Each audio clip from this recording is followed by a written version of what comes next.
What is going on, everyone? Welcome back to another edition of the Breakdown Sportscast. I'm your host, Kory Willis. What's going on, everyone? I hope you all had a great weekend. Hope you had a time to watch a lot of college football over the weekend. We got a lot to talk about.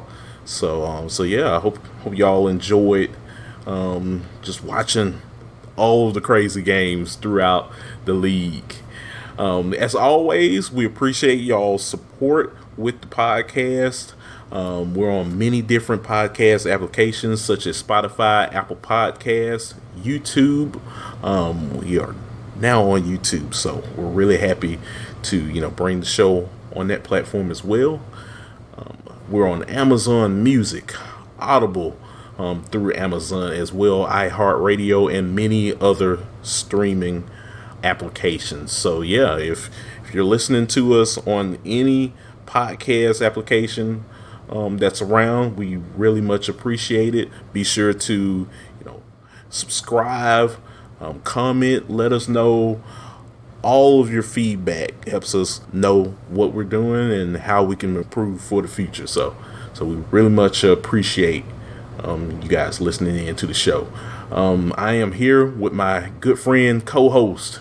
He is Chris Bolton. What's going on, Chris? Hey, what's good, Kory? Man, feeling good.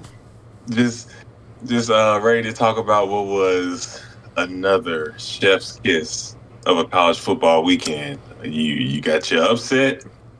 You got your almost upsets. I mean, you got your comebacks.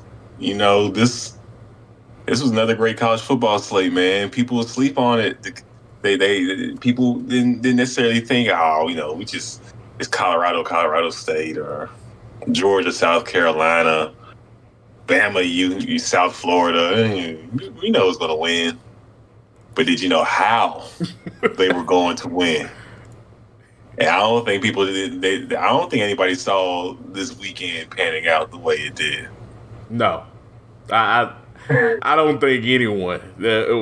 If anyone would have told you that another head coach from a university would call out another man about wearing sunglasses indoors, yeah, that's right. And it would turn into just a sea, a wave, a wave of fans, a wave. Coach Prime made what, $1.2 million a day off the shades, off the sales.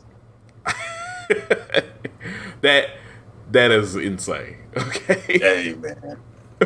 You love to see it, bro. You love to see it. I think that's the perfect transition, man. Perfect segue. Let's go ahead and get to it. Yes. Coach Prime, Colorado State, Jay Norvell. The build up was cool. We already know this is two in-state rivals going up against each other. The rivalry relevant now for the first time in years. No offense to those universities, those schools, but I mean they understand now this, like that Coach Prime brings to Colorado, and then in part brought to this rivalry. Right. And honest to God, it exceeded the hype. The game was great. It was. The game was a great game. Was an awesome matchup. Seeing a school that was, am I not mistaken, Kory, was Colorado State a 23-point underdog?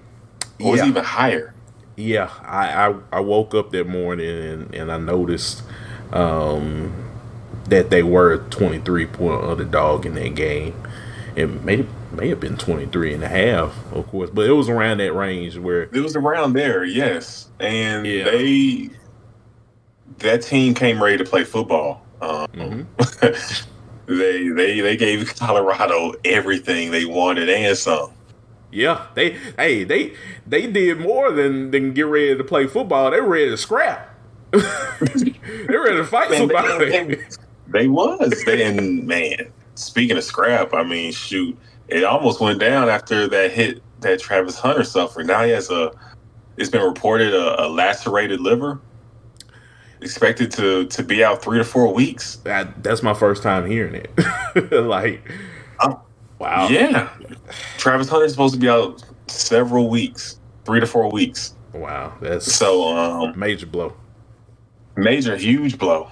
It puts a damper on someone who was having a Heisman hopeful of a season. Mm-hmm. Him, his quarterback, Shador, Michael Penix, and what he's doing in Washington. Travis Hunter was right there in the discussion with those guys. Yeah, absolutely. And now we won't have him for the Oregon. It seems like we won't have him for, it's expected that he won't be playing in the Oregon nor the USC games coming up on the schedule. We will see. But, man, that game was crazy. Just, how did you feel for you? What did it not seem crazy to be like wide open, awake at midnight, just locked in on a game as if it was a 3:30 CBS football game? That's some special stuff, isn't it? Yeah, it is. So folks, pretty much the score, if you didn't watch this game, I don't know where you were, but number 18 Colorado defeated Colorado State 43-35 in overtime. In double overtime, actually. Double OT, yeah, double OT. So yeah, for me, watching this game, and that's for everyone that probably watched it, you of course as well, Chris. Like, this game was just, it was, I can't even describe what this game was. Honestly, it took you through just a roller coaster of emotions that I don't think, even us being Mississippi State fans, of course, we never had games like this. Even national championship games haven't taken us to this level of just like, oh man, what's going to happen next? But this game delivered everything. If you're just a fan of just entertainment, even if you're probably not even a fan of college football, you just like walking on by and you're like, oh, is it Deion Sanders? Oh, that's his son? Oh, Everybody is invested. Yeah. Everybody is invested. Whether you are a college football fanatic like we are or a casual. Mm-hmm. I was texting one of my friends, one of my boys, Mitch Brown. He's like, man, this is like watching the Lakers. Like this is the Lakers back when they had like Shaq and Kobe. Like this is that kind of draw where it's like everybody it doesn't matter if you're in the East Coast, if you're on Eastern Standard Time, everybody's staying up late watching the game.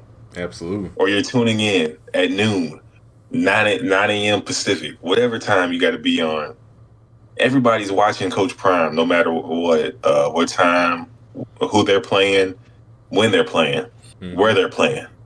It's must-watch TV. Yeah. And he's taking over college football. He is. He's taking over college football. His team, 3-0. 3-0. 3-0, man. A team that only had one win last season. They already done tripled up, made it 3 wins. You know what I'm saying? Like, it's impressive what this team is doing. We were talking before the show. I think they needed this game, even though they didn't beat the spread. It wasn't a dominating performance heading into a tough matchup on the road against Oregon, but we got to see what this team is kind of made of. Like, really see them get punched in the mouth and had the fight brought to them because they are the hunted. Mm-hmm. Even though they aren't the number one team in the nation, everybody's gunning for Colorado. They want to knock you off. You're getting everyone's best game, I believe, honestly, moving forward this season. Teams that shouldn't be in the game with you, they're going to try to give you a game. Mm-hmm. And that is evident in what happened in this Colorado State game. Those guys they made some catches on the outside. They made some plays. Yeah, they did. That Horton kid from Colorado State. Hey, you watch out for him. He might be playing on Sundays. Yeah, right. I would not be shocked. Yeah, Kamara too. If he becomes a 5th round pick somewhere and makes somebody's roster, I would not be shocked one bit. Yeah, absolutely. Kamara on defense. That guy is a beast. If I'm a head coach of an NFL team, or if I'm someone that's looking for talent on the NFL team, I'm like, hey, you need to get these guys. I'm trying to tell you, man. They have some guys. It was a great game. The Buffs needed that game, though, I believe, heading into Oregon, because they're not on the high of, we were talking noise, they came at us, we chirped back, and then we smashed them. And you're feeling good. You know what I'm saying? You're on a high. You're on cloud 9, heading into Oregon. Nah, you really won a game that a lot of people can tell you probably shouldn't have when you're trailing by double digits in the 4th quarter. Mm-hmm. That Vegas also said that you were going to win by 23 points. Exactly. Y'all said it was personal, and you didn't blow them out.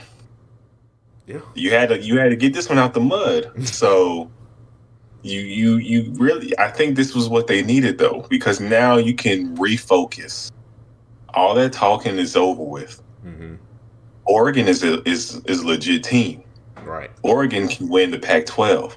Mm-hmm. And you're going to the Autzen Zoo. Say what you want, SEC fans, about Bo Nix. Some people might know him as Bo Picks, but he's been doing his thing out there in Oregon. Absolutely. So he's a veteran QB, so you got to come with this matchup. Yeah. And it's so funny in preparing for the show. You go on ESPN and everything. They got the ads already up, Chris. Bodacious Bo. They already telling you right now, like, this is our guy. This is who we want winning the Heisman Trophy this year. Shadur, step out the way. Travis, you can go over to the side. Michael Penix Jr., you my boy. But you know what time it is, right? Right? Bow time. So bow time. So it's just crazy. It's just crazy now that this game is over. Now they're gonna have to go in the lab, set up the best game plan as possible to take on Oregon. Like this ain't Colorado State that you're about to play. Nah, this ain't Colorado State. Do you have Shador's numbers from that game? I do. He was 38 for 47. He threw a lot in this game. 38 for 47, 348 yards. Threw for 4 touchdowns, and he also threw that 1 interception in the game. So, that's another great game by him, though. He stepped up. Yeah, he stepped up. He stepped up. Like, when I say a great second half. This team was losing, could not get any touchdowns going for anything. It took Shiloh getting that pick 6 to give them a spark, and they still trailed by 7 at half. Yeah. I believe it was 21-14. Mm-hmm. And they could not get things going on offense. But I believe their last, 5 of their last 6 drives ended in touchdowns. Mm-hmm. 5 of their last 6 drives ended in touchdowns for the game. That second half going, including the overtimes. Yeah. That's your quarterback just being special, bro. That's him just taking in the situation, observing it all, and hey, it's go time, guys. We got to make this happen. Yep. It's now or never. And they made it happen. That's you can't ask for more from your quarterback. No, you can't. He took over in that game, flat out. Like he was like, look, Travis ain't here, y'all. Like, hey, Weaver, Horn, like Travis ain't here. Look, I'm gonna throw it to you, but if y'all ain't open, look, I gotta take it to the house. All right, I gotta do what I gotta do. And we're the running game going either. Yeah. How many rushing yards did he have? Colorado was not able to run the football for real. No, like Dylan Edwards, he had 10 carries for 57 yards in the game. No touchdowns. Quiet day for him. And that's usually not the day that he wants.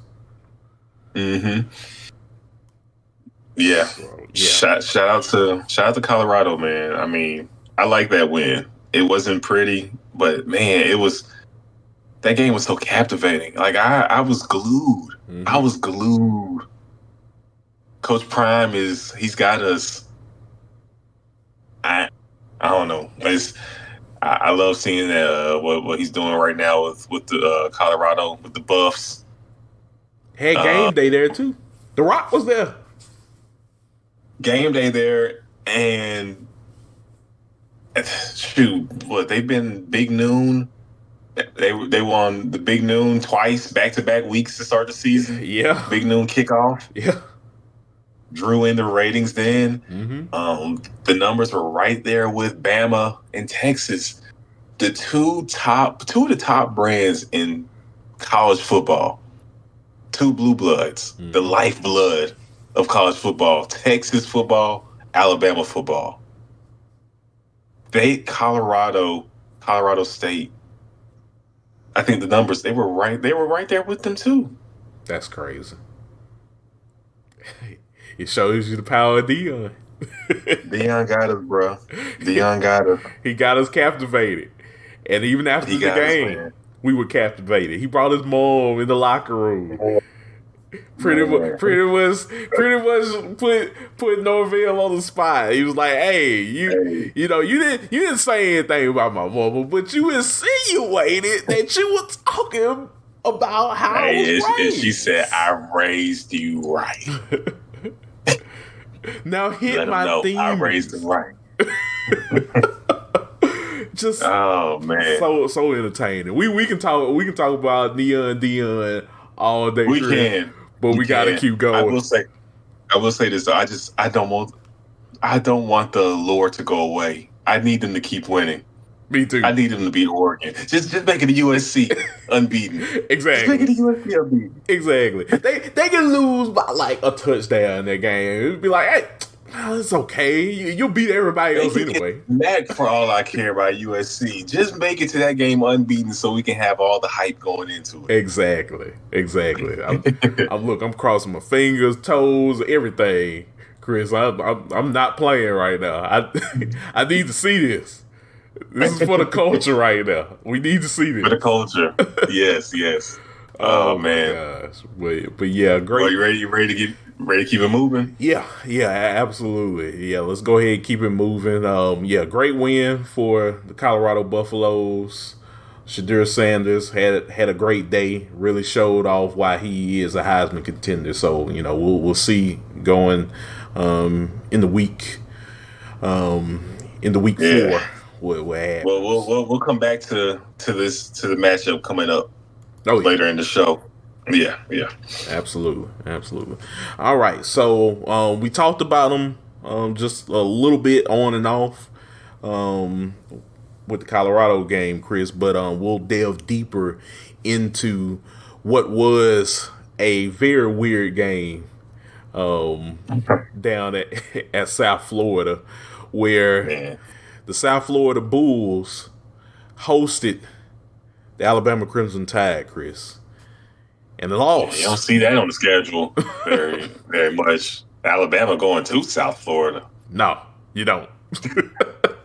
they lost that game 17-3. Man, that's what was the surprising part. It's not the fact that Bama beat South Florida. Everybody anticipated that. I know. We normally would see that game be 56-3. Exactly. Something to that kind of sort. Not this one. Not this one. This This was insane. It's like we're watching Rome collapse. Like it was something to behold. So Jalen Milroe was benched earlier in the week. Mm-hmm. The Alabama announced they would have another quarterback starting the Notre Dame transfer, right? Yeah. Yeah. So I forgot my guy's name. I know he was from Notre Dame though. So Tyler Buckner. Buckner, that's right. That's right. Yeah, Tyler Buckner. They had him start. Right. Well, yeah, he was the starter, and then later on they put out Ty Simpson. Later on they brought Ty Simpson in. Yeah, but that offense was not looking good. It was, of course, it was a wet game. There was a rain delay at one point. Mm-hmm. But Bama did not look like Alabama. No, they didn't. The offense could not do anything. It was constant punting, constant 3-and-outs. It was weird. They couldn't sustain a drive, and it's insane. If South Florida just had just a semblance of like really good of passing. Mm-hmm. Their quarterback could scramble and create with his legs. Right. Brown could. Mm-hmm. But they could not get anything going in the passing game downfield. No. For real. No, they were inept is probably too nice of a word for South Florida's passing game. They just didn't have it. They didn't have it. And if they had it, just an average passing game, there's a good chance we're talking about South Florida just beat Alabama. Yeah. They had chances. They had tons of chances. They had all the chances in the world to convert and make big plays. Yeah. Several opportunities. Couldn't do it. They just did not. They just couldn't do it. They go out there every drive and just throw duds, just ducks everywhere. It was an ugly game. It was so ugly, yet I could not take my eyes off it because I'm like, what is going on? This is really Alabama. I know. We have never seen Alabama play like this in the last 15 years, Kory. I know. They have not been as bad since, and how they performed in that game. Mm-hmm. They have not looked like that since maybe, Saban's first year? Yeah. Yeah, that team was not good when Saban took over. He had to literally strip that team limb from limb. Yeah. Kind of how like Dion had to do with Colorado. Like, that team needed a major overhaul. That's what this feels like right now. It was insane. I still can't believe what I saw. And honestly, Alabama is so lucky that they chose this year to be like this. Because ain't nobody good in the SEC. Let's get straight to it. Nope. Let's just be real. The SEC, this is the SEC's like real down year, first down year in a minute. Yeah. That's how it looks. Mm-hmm. The conference is wide open. Nobody is unbeatable.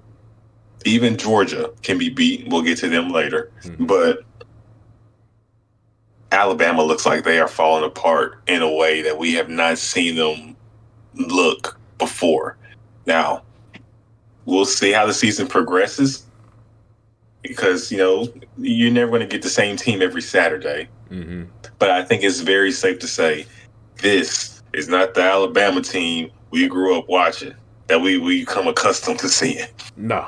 Not at all. This is when I knew that this team was in trouble. When they tried it out, Roydell Williams, that sounds like a 2003 running back, like flat out, Chris. Roydell Williams goes out there, has 17 carries, 129 yards, and a touchdown for him. Like, I give him credit. I give Roydell credit. He was producing for Alabama. If you want to We don't give find, Roydell all the credit. They need to keep giving that thing to Roydell. hey, look, all jokes aside, if this is your identity, just give him the ball at this point. Because what else are you gonna do? We getting back to this. We getting back to that old style Alabama football. It looks like it's going to take. But before the pre-Lane Kiffin Bama offense, before they ran up the score and beat everybody with offense, when it was dominating with ball control and defense, you might have to get back to that. Yeah, the defense, wasn't too terrible. They struggled to stop the scrambling QB. There were some opportunities there, but overall, your defense gave up 3 points. Mm-hmm. So, with an offense that looked inept and kept trotting defense back on the field, they kept getting tired. You probably had Yeah. a couple guys out there. I'm sure you did. You had a couple of guys. It's Alabama, still trying because you look on the side like Nick Saban sitting there. I gotta give it my all, but as a team effort, was not there. hey, it was not there, and I think, I don't know, man. The real winner is Jalen Milroe, because this was a team that was just in the game with Texas last week. The week prior, it was just right there in the mix with Texas. That team that we saw Saturday, like they ain't never played football for real in their life. That did not look like an Alabama football team. That was not the same team that played Texas. Not at all. I know the offense struggled, but good Lord, that was bad. Like, both your quarterbacks had deer in the headlights through the whole game. Ty Simpson had a couple throws, easy throws, some play action rollouts, got him some 15, 20 yards, just a couple of those. But otherwise, the offense, the passing game was non-existent. Trash. Terrible. Unacceptable. I know people, unacceptable. And everybody gives Jalen Milroe a hard time, but this is his this game right here. I bet it shut a lot of Bama fans up who've been calling for Jalen to sit down. Look, hands down at this point, like if you're an Alabama football fan saying that Milroe needs to be benched, and you look at these two other quarterbacks going out here, like you sitting on a gold mine right now. You got Jalen Milroe out there. At least you getting some production. You see, Nick was quick to say he's starting this week against Ole Miss. And he wasted no time saying that. He knew. He's like, I cannot win with these other two guys. And Ole Miss has their own deficiencies, but they would get beat by 21 probably if they don't start Milroe. That game could possibly be 21-0 halfway through the second quarter if it's one of those other two starting. Absolutely. Besides Milroe. Yeah. Hands down. I don't know, man. He gives them their best chance, though. Yeah. Jalen gives them their best chance. And I'm curious to see, can Alabama create an offense that puts him in position to succeed? Mm-hmm. Let's make this a run center team. Let's just be honest. They need to just run the football. Jalen Milroe's an athletic quarterback. You're Alabama. You have 5-star after 5-star running back. Right. Let's just run the football. Tell your offensive line, just muscle up. Like, you're all 325, 340 across the board. Mm-hmm. You're Alabama. Let's go. Like, punch them in the face. Like, let's just dominate people. Get back to that style of football. Because you don't have the team. You don't have the receivers like you did before. You don't have Henry Ruggs. You don't have Devonta Smith. You don't have Ridley. You don't have those receivers that are just special talents, like the highest of talents that we're watching play on Sundays now. You have good receivers. Mm-hmm. Nobody has just separated himself from the pack. Burden a solid receiver, but let's just, instead of trying to spread it around, let's just run the football. You just want to dominate people. Ball control, defense. Get back to your old style of play and fit an offense that makes Jalen Milroe be successful instead of asking him to do things that he's not good at. Right. Because they're going to have to. That's your best chance. That's your best chance. That's your only chance at this point. like you don't do that. Like, who knows what you'll be at? They could be 8-4 if they keep trying to make fit a square peg into a round hole. Mm-hmm. Like if you keep trying to do things the way you want to instead of the way they need to be done, you can very well lose this game. You can get blown out the water by LSU. If that same LSU team we saw play on Saturday against Mississippi State, if that's who you end up playing against, ain't no telling what'll happen against Tennessee. I mean, they got their own problems over there too. But the SEC is just so wide open. You don't know what you're gonna get. Anybody can get beat on any Saturday this year. Truthfully. Yeah. Yeah. They can go out there and get. I mean, if they play them, they can go out there and get mollywopped by Vanderbilt. At this point, man, they lucky. They keep playing like that. Yeah, I mean, they lucky. Old boy transferred Mike Wright. He's over there at Mississippi State and still ain't at Vandy.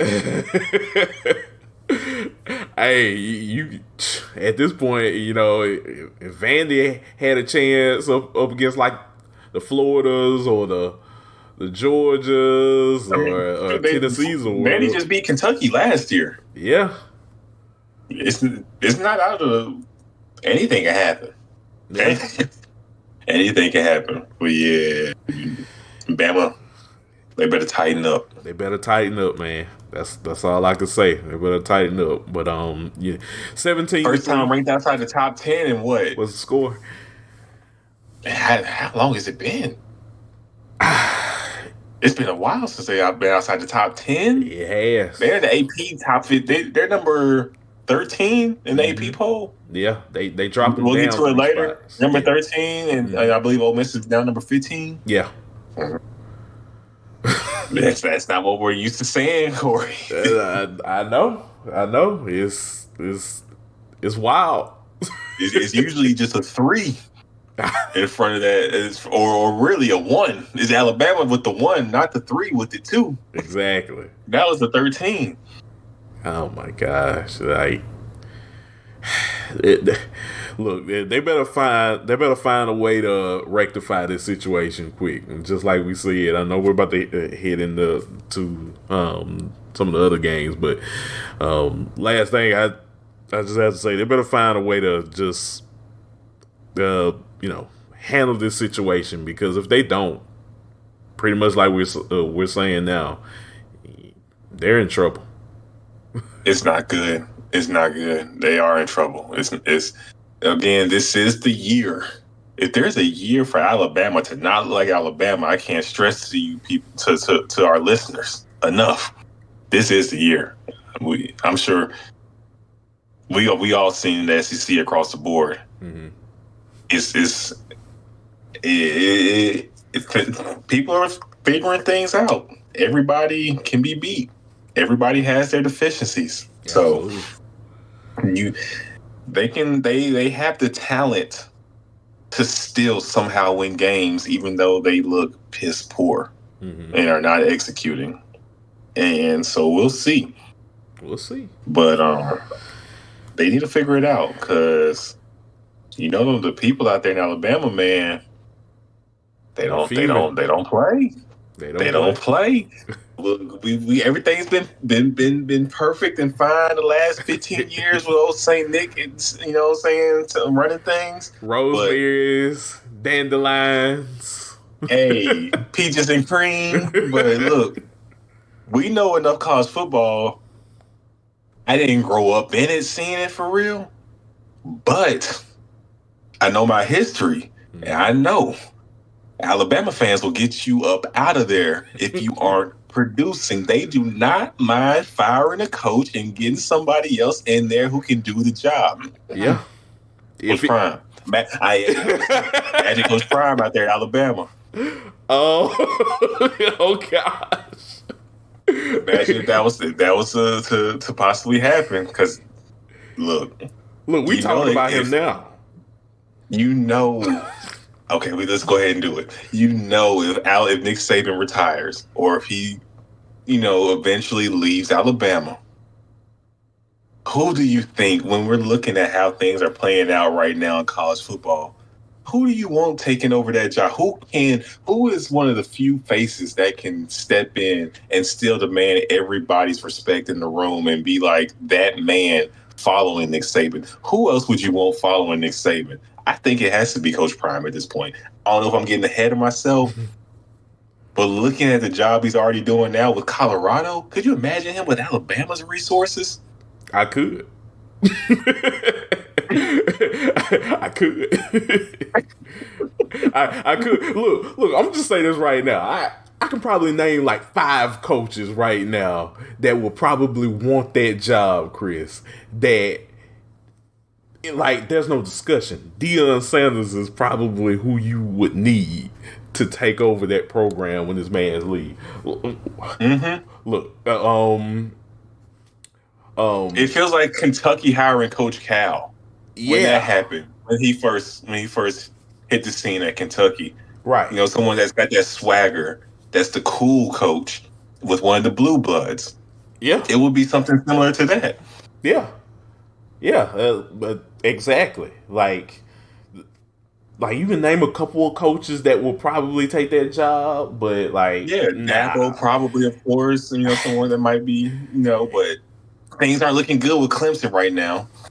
At this point, Dabo ain't got a chance. Like Ryan Day, you want to come to the Fisher, SEC? He's on the hot seat at A&M. He's not going to get promoted by taking the Bama job. I mean, you gonna try to pry Kirby? You gonna try to pry Kirby from Georgia?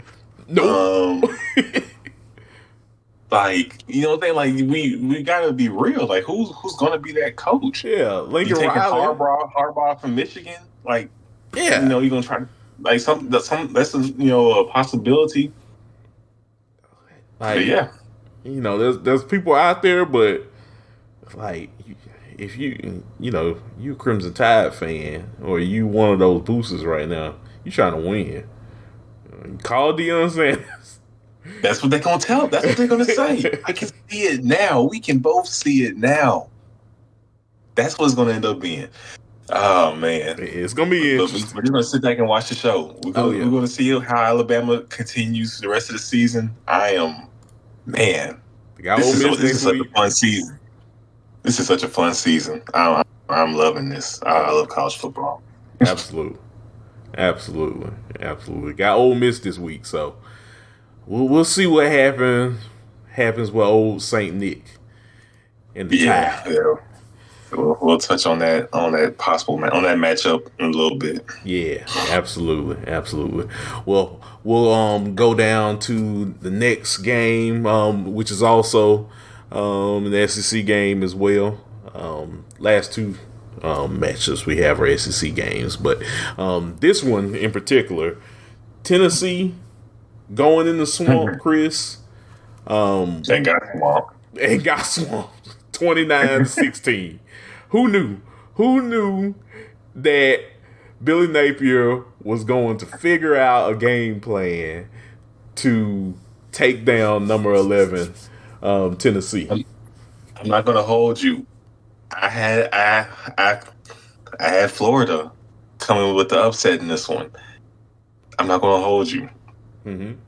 I didn't like what I saw from Tennessee when it comes to Milton and his accuracy issues, and it played out. Yeah.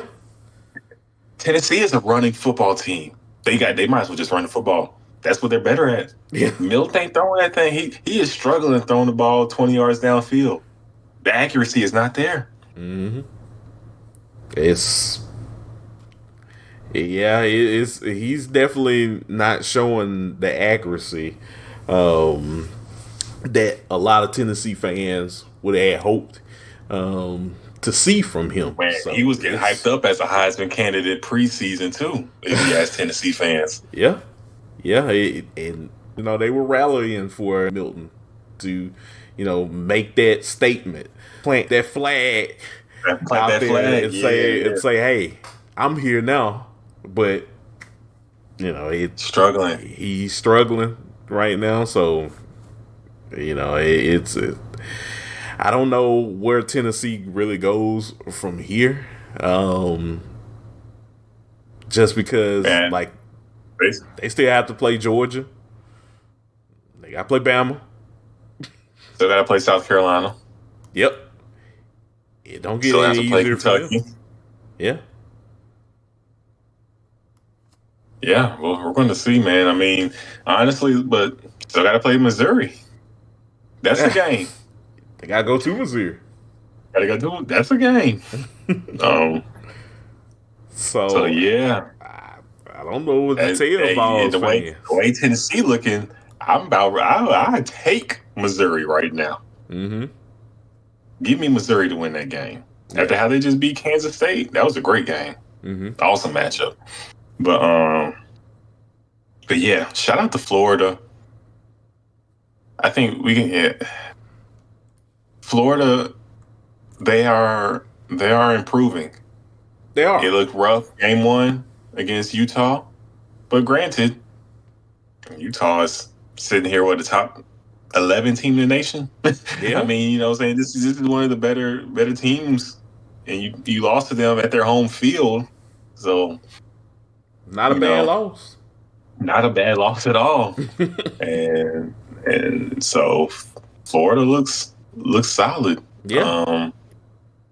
I mean, the margins are thin in this league in the SEC this year. So they had the home field. We saw the problems that Tennessee's been having. Like, if you looked at the scores in their games, you're like, oh, Tennessee's good. But if you actually watched the Virginia game, yep, you saw some of the throws that Milton he was missing. Mm-hmm. If you go back and look at the film, you're like, man, Tennessee is not making those plays like they were last year when Hyatt was catching bombs for 50-yard touchdowns, like how he just destroyed Alabama. Mm-hmm. They've been missing on those explosives. They came back to bite them. They've been missing on those 25-yard deep posts, not even the 50, 60-yarders, but like the 20, 25, 30-yarders. Mm-hmm. They've been missing. So you can't sustain drives when you're not completing those passes when you get those opportunities. Right. And we saw Florida punch them in the mouth, get that running game going, and get the win. Mm-hmm. Yeah, it's definitely interesting to see both of these teams on, the way that they've looked. Like, Joe Milton, he's definitely no Hendon Hooker with his arm. He's not, yeah.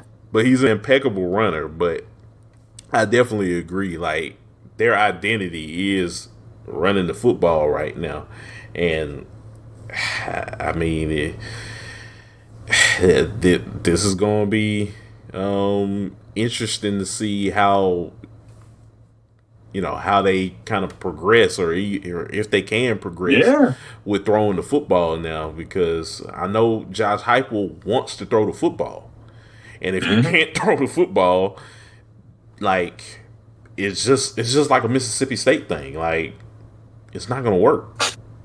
No, like, it's just going to pull us away a little bit, like a little bit of a tangent. Mm-hmm. But we're about to see, like, some of these coaches, man. Can you really coach? Yep. Like, when things aren't going your way, when what you want to do isn't working, can you make that mid-season adjustment? What are you going to do to help your team improve and be a better team, be the best version of themselves? Right. It might not be what you did last year. Mm-hmm. It might not have been what you've been doing the last 5 years and you've had success with. Mm-hmm. But can you change it? Tennessee, are you going to be a run-first team? And, like, that's really going to be what y'all lean on? Alabama, are you going to go back to your days of ball control, run the football, play action pass to get touchdowns? in the passing game, Mississippi State, you can't throw the football with a quarterback who's stagnant and is a pocket passer, who's supposed to give you the best chance at throwing the football, and you can't throw the football. Do you continue to trot him out there, even though I know he's a senior? Like, if what you're doing isn't working, or do you give the backup a chance? Do you give Mike Wright, who's someone who's won in the SEC, went to Kentucky with leading Vanderbilt and got a win at Kentucky? Do you give him a chance? Like, it can't hurt you. If Alabama is out here trotting out 3 different quarterbacks, if any other team in this country is having quarterback problems, you are not too good to swap somebody out and to give them a chance. If we're seeing Alabama do this, then Mississippi State damn sure can try out another quarterback and give him a chance to see if he can do better. Yeah, because you're putting yourself in uncharted territory if you're not doing these things. You know, the talent now in college football is spread it out so much now. Not even just through, you know, the SEC, but everywhere, where you got to be ready to play every single week, and you have to have a game plan to make sure that you're as competitive as you can possibly be. So all of this, we're going to keep this guy out here because, you know, he's always been accurate for us. He's going to remain to be accurate for us. Like, look, your game plan is your game plan. If this is what you're going to do, you're going to have to put the best people that you got on your team to win. And that's the reason why hoarding a bunch of freshmen or transfers and stuff, none of that stuff works anymore in college football. So, and I know we're talking about Tennessee and Florida, and we're not saying Tennessee's doing that right now. They have a really good team still, even after this loss. And for sure. Florida seems to have figured out some things too. But that's the case now. And these are the things that you have to do in order for your team to be successful. So, yeah, we're really about to find out what a lot of these teams are made of, coaching-wise, just because of the fact that, like you said, the talent is so diverse, and it's brought so much parity to the league, to where now, like, we really need to see, like, are these players going to be set up in the best position to win these games? Like, who can go out here and win these games? The talent's diverse.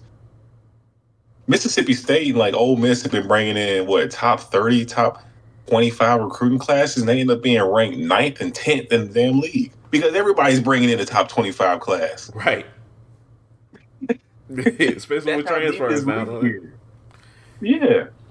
Like, the rankings don't even mean that much anymore with recruiting. So, yeah, it comes down to just more than just talent you tried out week in and week out. And like, it makes, sorry coaches, but it makes your job much harder now. So, like, you're absolutely right, Chris. Like, this is really going to test coaches like Josh Heupel and Billy Napier and, you know, tons of other coaches around college football. And Billy's responded. Shout out to Billy. He got punched in the mouth, lost to Utah, and you turn around and you take care of business at home field against a rival. And you beat a ranked Tennessee team. Yeah. Convincingly. Yeah. And the fan base was coming after him. And look what they did on Saturday. That's what I'm saying. Like, it's not about how you start, it is about how you finish. And that goes with every other coach out in college football. So I'm just ready to see how they respond to these trials, these tribulations, thrown their way. Yeah, because ain't nobody gonna be holding your hand no more, Josh Heupel. Like, no more Hendon Hooker. This ain't last year. Now is really time to go to work, hit the books, watch the film. Do all of the necessary things that you need to do in order for your team to be successful. So I hope he does it. I hope so too. I hope we're going to be watching, man. Yeah, we will be watching. We'll be watching.